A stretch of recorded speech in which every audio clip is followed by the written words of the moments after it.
예, 오늘의 시황 브리핑 시작하겠습니다. 우리 증시는 휴장이었기 때문에 아시아 열린 나라들 중심으로 이제 또 흐름을 읽어봐야 될 것 같은데, 대만과 일본 증시는 뭐 AI 효과, 그다음에 재정 부양 기대감으로 상승을 했습니다. 그리고 특히 이제 AMD와 오픈 AI 제휴 효과 때문에 또 TSMC가 신고가 경신하는 그런 모습을 보이고 있고, 셧다운 문제는 아직까지는 뚜렷하게 결과물이 나오고 있지는 않습니다. 임시 예산안 표결이 진행이 됐는데 일단 다시 부결이 되는 그런 결과가 나왔고요. 일단 국채금리 달러 인덱스가 간밤에 좀 올라갔었잖아요. 일단 아시아 증시 돌아가는 시간대는 상승세가 좀 주춤하는 이제 그런 모습을 보였습니다. 오늘 아시아 증시는 뭐 한국이나 아니면 중국, 홍콩 이런 데는 휴장이었잖아요. 그래서 대만하고 이제 일본 정도 우리가 주목해 보면 되는데, 대만은 제법 많이 올랐고요. 그다음에 일본은 어제 워낙 폭등을 했잖아요. 5%나 급등을 했는데 오늘도 뭐 추가적으로 소폭이긴 하지만 어쨌든 상승하는 그런 모습을 보였습니다. 뭐 주요 종목들 보면 이제 어드반테스트, 그러니까 일본의 AI 관련된 종목으로 분류가 되는 종목인데, 어제 급등에 이어서 오늘도 소폭이긴 하지만 또 플러스를 냈고요. 그리고 TSMC 오늘 2.86% 정도 올라가서 사상 최고치도 경신하는 그런 모습을 보여서 아시아 증시에서 여전히 AI 관련된 종목군들이 미증시 영향을 받으면서 강세를 보이는 이제 그런 모습을 보였고, 중요한 뉴스들을 좀 살펴보면 그 다카이치의 어떤 부양 정책에 대한 기대감이 계속 작용하고 있다라는 거예요. 이게 이제 우리 증시에도 영향을 줄 수 있는 사안이니까 좀 잠시 후에도 자세히 설명드릴 텐데, 어쨌든 엔화 약세, 금리 상승, 증시 강세, 그러니까 이런 금융시장에 이런 흐름을 만들어내고 있거든요. 이건 이제 구체적으로 잠시 후에 또 설명을 드릴 거고, 그다음에 이제 오픈 AI와 AMD가 이제 대규모 메가딜이라고 표현을 하더라고요. 제휴 결과가 나왔죠. 그러면서 증권사들이 AMD의 목표 주가를 상향하는 그런 움직임들이 나오고 있거든요. 일부에서 제기됐던 그 데이터 센터 투자가 이제 정점 아니냐, 그러니까 거의 정점을 통과하고 있는 거 아니냐, 이런 우려가 있어서 한동안 AI주들에 대한 어떤 거품론이 많이 있었는데, 그러니까 이런 논란을 희석시켜주는 그런 결과가 나왔습니다. 그래서 좀 AI주를 다시 봐야 된다, 반도체주 더 올라갈 수 있다, 이런 흐름을 글로벌 증시에서 좀 만들어내는 이제 그런 역할을 했고, 그다음에 미국에서는 지금 임시 예산안이 계속 부결되는 과정에 있죠. 근데 트럼프 대통령은 물밑에서 뭔가 협상이 진행되고 있는 것을 암시하긴 했는데, 양쪽의 의견은 이거 같아요. 지금 이제 헬스케어, 그러니까 보험료 법안을 놓고 양쪽에서 씨름을 하는 거잖아요. 그러니까 오바마 케어로 불리우는, 그러니까 고령층에 보험료를 일부 보조를 해주자. 그러니까 보험료가 워낙 비싸니까 이걸 갖다가 이제 좀 보조를 정부에서 해주자. 이게 이제 민주당이 기존에 하던 법안이니까 이거 계속 갑시다 이거고, 공화당은 예산 낭비다, 이거 1조 5천억 달러까지 투입이 되는 건데 이거 괜히 인플레만 자극하는 거 선심성 정책 아니냐, 이런 식으로 반대하고 있거든요. 근데 현재 이제 양측의 입장이 갈리는 게, 공화당은 일단 임시 예산 통과시켜 놓고 그 다음에 협의합시다 이런 거고, 민주당은 이게 어떤 형태가 됐든 이 법안이 유지가 되는 걸 보장을 내라, 그러니까 이렇게 이제 앞서 맞서고 있거든요. 근데 지금 아침에 트럼프 대통령의 발언으로 봐서는 이게 좀 절충점 비슷한 게 나오는 것 같아요. 이게 양쪽이 뭐 자기네 쪽 유리하게 합의될 리는 없잖아요. 그러니까 지지층이 난리가 나니까. 그러니까 절충안이 지금 나오고 있는 걸로 보여지고, 이게 이제 나중에 양쪽에서 다 욕을 안 먹기 위해서는 정말 어렵게 이거 셧다운보단 이런 상황이 낫고, 또 여러 사람 해고되는 것보다 이게 낫기 때문에 정말 어렵지만 우리는 결국 이렇게 합의할 수밖에 없었어, 이런 명분이 필요한 거죠. 그러니까 최대한 막 신중에 신중을 기하는 듯한 그런 이제 그림을 만들어내는 거죠. 그래서 이제 일부 분석이 나오고 있는 건, 그러니까 매년 똑같다, 그러니까 정부 드라마에 재방송을 보는 느낌이다. 결말 어차피 같을 거기 때문에 투자자들은 이 정도 가지고 흔들리진 않는다, 뭐 이런 내용들도 계속해서 나오고 있습니다.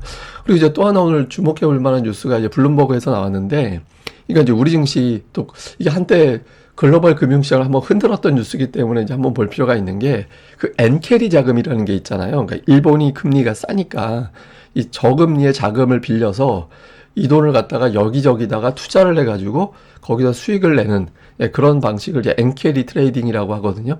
그러니까 이게 다카이치가 이제 돈을 많이 풀겠다라는 거잖아요. 그러니까 돈을 많이 풀어서 이렇게 되면 일본의 어떤 화폐 가치가 떨어지게 되니까, 그러니까 정부에서 이제 돈을 많이 풀 거고, 이런 것들 때문에 이제 어쨌든 일본에서 자금을 끌어다가 이걸 갖다가 이제 그 금리는 어차피 안 올릴 거니까, 그래서 예를 들어서 뭐 브라질 해와라, 호주 달러 이런 통화를 매수하고 그 돈으로 또 이제 다양한 또 상품에 투자하고 이런 것들을 하는 어떤 투자를 이제 엔캐리 투자라고 하는데, 이게 다시 현재 유지가 되거나 재개가 될 가능성이 있다라는 거예요. 그래서 이제 이게 다카이치의 경제 자문으로 알려져 있는 혼다라는 사람이 이게 지금 10월에 원래 일본에서 금리를 인상할 거다 이런 분석들이 많이 있었거든요. 근데 이제 초반부터 새롭게 이제 임기가 시작되는데, 임기라고 표현하면 안 되죠. 하여튼 저 총리직 수행을 시작하는데 이 초반부터 금리 올려버리면 변수가 될 수 있다. 이거 안 올려야 된다. 그래서 아마 12월 이전에는 금리를 안 올리는 게 바람직하지 않을까? 뭐 이렇게 본다라는 거예요. 그래서 당분간 일본 중앙은행이 금리를 안 올릴 것 같다. 그러면 이제 일단 엔캐리가 계속해서 이어질 수 있는 환경이 되는 거죠. 그래서 엔화가 가장 저렴한 자금원, 돈을 끌어다 쓸 수 있는 자금원으로 남을 거로 보기 때문에 트레이더들은 일단 뭐 나중에 이 후유증이 어떻게 나올지는 나중 문제고, 트레이더들은 이 돈 끌어다가 이제 투자할 수 있는 거 아니야? 이렇게 본다라는 거예요. 그래서 뭐 도이치뱅크라든가 뱅크 오브 아메리카에서는 이 엔캐리가 유지가 될 거고, 또 엔화 약세가 연말까지 이어질 거라서 뭐 일단 글로벌 금융시장 유동성 흐름에는 뭐 나쁘진 않을 것 같다. 물론 여기에 따른 나중에 후유증은 있겠죠. 근데 일단 적어도 몇 달 이내는 나쁘진 않을 것 같다. 뭐 이렇게 이제 보는 것 같고요. 또 하나 오늘 주목해 볼 만한 게 이제 유가 관련된 재밌는 뉴스가 있어서 좀 보니까, 유가가 내려가고 있는 거에 대해서 미국의 입장은 어쨌든 인플레이션이 안정되는 거고, 또 유가가 낮아지면 러시아가 벌 돈이 줄어들잖아요. 러시아가 이제 고유가에선 돈을 펑펑 벌 수 있는데, 유가가 낮으면 러시아가 이제 돈을 조금밖에 못 벌거나 적자 내야 되는 상황이 되니까, 그럼 경제적으로 어려워지면 전쟁을 좀 일찍 끝내는 게 낫잖아요. 제재를 풀어야 되니까. 그래서 미국이 전쟁을 중재하는데 어쨌든 힘을 얻을 수 있다. 그래서 미국 입장에서는 이 상황이 나쁘지 않아. 이렇게 보는 시각이 있고, 또 사우디 입장에서는 유가가 하락하는데 그럼 감산하면 유가가 올라갈 것 같은데 오히려 계속해서 증산을 하고 있잖아요. 이것 하는 목적은 이제 두 가지를 얻을 수 있다. 우선 이제 사우디에서는 국가를 재건하기 위한, 강세를 만들기 위한 프로젝트를 진행하고 있는데, 여기에 대한 자금을 계속해서 마련하고 있고, 또 이제 브라질, 미국, 가이아나 이런 데 대비 시장 점유율을 계속해서 늘리는, 다른 나라는 뭐 적자 수출 이런 것 때문에 함부로 늘리기가 어려운데 이 점유율을 늘릴 수 있는 기회다. 이렇게 보고 있다라는 거예요. 그래서 지금 미국도 사실은 중국의 원유를 이전에는 수출을 했는데, 이게 이제 관세 전쟁 때문에 중국에 수출하기가 어려워져서 이제 대안으로 유럽으로 방향을 틀고 있는 상태인데, 여기 이제 사우디가 증산을 해버리면 이제 점유율을 더 늘리는 그런 계기가 되겠죠. 그러니까 원유 수요 자체가 그렇게 크게 줄었다라고 보기는 어렵고, 그리고 또 러시아산 원유가 유럽에 계속 수출이 되고 있거든요. 제재하고 있음에도 불구하고. 그러니까 원유 공급이 뭐 갑자기 드라마틱하게 뚝 떨어지거나 이제 그런 상황은 아니어서 당분간 유가는 계속해서 안정되지 않을까? 이렇게 보고 있다라는 거예요. 그래서 이게 이제 뭐 시한폭탄이 될 수도 있고, 뭐 기회가 선물이 될 수도 있고, 이렇게 이제 엇갈리고 있는데, 적어도 당분간은 트럼프 입장에서는 이게 이제 인플레이션을 자극할 수 있기 때문에 유가를 최대한 자극하지 않으려고 이제 노력을 할 거고, 그러니까 이 부분은 이제 우리 입장에서는 다행스러운 측면도 있죠. 예, 그러니까 유가가 여기서 올라가 버리면 갑자기 환율도 높은데 유가까지 뛰어버리면 좀 골치 아픈 상황이 생길 수 있잖아요. 그래서 그러니까 이런 기조가 당장은 바뀌지는 않을 것 같다. 뭐 이런 분석도 일부에서는 나왔습니다. 그리고 이제 그 투자자들이 10월 들어서 이제 베팅하고 계속 미증시가 올라가는 이유 중엔 이런 것들도 있다라는 거예요. 그러니까 3분기 지수가 7.8% 이상 올라간 경우에 4분기 증시가 다 올랐다라는 거예요. 그러니까 적게는 0.7%, 많이는 16.8%까지 올라갔는데, 근데 하여튼 전부 다 올랐기 때문에 3월에 저렇게 강했을 때는 4분기도 올라간다. 뭐 보장돼 있는 거 아니냐. 그러니까 밀리면 매수해도 돼. 과거에는 이래 왔으니까. 뭐 이렇게 이제 투자자들이 믿고 있어서, 그러니까 이런 점도 시장에서는 좀 뭐 쉽게 시장이 빠지지 않는, 예, 그런 이유가 되지 않을까. 뭐 이렇게 또 시장은 믿고 있는 것 같습니다. 자, 일단 뭐 요약을 해보면, 어쨌든 오픈 AI의 이런저런 어떤 한국에 와가지고 뭐 그 칩 대량 구매한다라고 하고 있고, 대만 가서 일본 가서 여기저기 얘기하고 있고, 또 미국에서는 또 AMD와 또 제휴하고 있고, 이런 것들이 나오면서 반도체 호재성 재료를 오픈 AI가 돌아다니면서 이제 만들고 있죠. 근데 반면에 조금 찜찜한 건 일본 때문에 금리와 달러가 올라가고 있다. 이게 이제 적절하면 이제 엔화 자금이 풀리는 걸로 볼 수 있지만, 정도거를 넘어가게 되면 금리와 달러 강세는 부담으로 넘어올 수 있거든요. 그래서 이건 조금 주의 깊게 봐야 될 것 같고요. 그 다음에 셧다운 협상은 당장은 결과물이 나온 건 없는데, 오늘 아침 트럼프의 발언으로 봐서는 물밑 접촉이 진행되는 것 같다. 뭐 아침에도 말씀드렸습니다만은 15일이 미국 군인들 급여일입니다. 그러니까 그때까지 타결이 되지 않으면 미국 국방에 문제가 생길 수 있어. 또 이런 비판이 나올 수 있잖아요. 그래서 뭐 이번 주 중반 넘어가면서부터는 좀 협상을 어떤 형태가 됐든 속도를 내야 되는 이제 그런 상황이다라는 내용들도 있고요.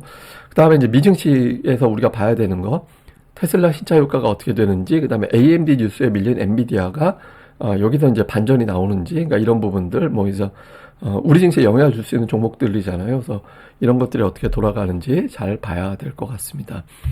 오늘 제가 준비한 거 되게 재밌는 차트인데, 그러니까 제품을 구매할 때 그러니까 인플루언서의 영향력이 어느 정도 되는지, 그러니까 이제 2019년하고 2025년 추세를 비교해 봤는데, 이제 우리나라 것만 저는 봤거든요. 그때는 인플루언서, 유명한 어떤 뭐 예를 들어서 블로거나 뭐 유명한 사람들이 있잖아요. 뭐 유튜버나 이런 사람들이 이거 좋아요. 뭐 그렇게 좋은 이야기 했을 때 참고한다라는 사람이 17%였는데 지금은 33%, 그러니까 3분의 1은 그 영향을 받는다라는 거예요. 그래서 이 영향력이 되게 커졌다. 제가 이 여기를 뜬금없이 왜 올리냐면, 여러분들이 이제 주식 같은 거 살 때 참고할 때 그 남의 말 듣고 하는 경우 되게 많을 거잖아요. 뭐 예를 들어서 저도 뭐 시장 이야기 하기도 합니다만은 그 남 얘기 너무 믿지 마시고, 그러니까 그걸 바탕으로 나한테 스타일이 맞는 거를 되게 찾는 게 되게 중요할 것 같아요. 나는 차트가 맞아, 수급이 맞아, 실적이 맞아, 여러 가지 스타일이 있잖아요. 그러니까 자기 걸 만들어야지.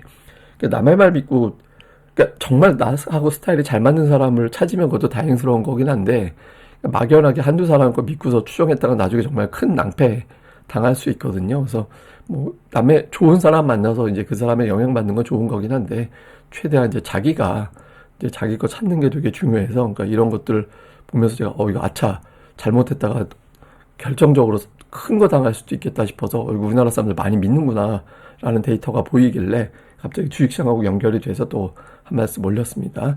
예, 또 내일도 내용들 또 정상적으로 올라가니까 또 많이 참고해 주시길 부탁드리겠습니다. 저는 또 다음에 뵙겠습니다. 이 방송 구독하기와 좋아요 꼭 부탁드립니다. 감사합니다.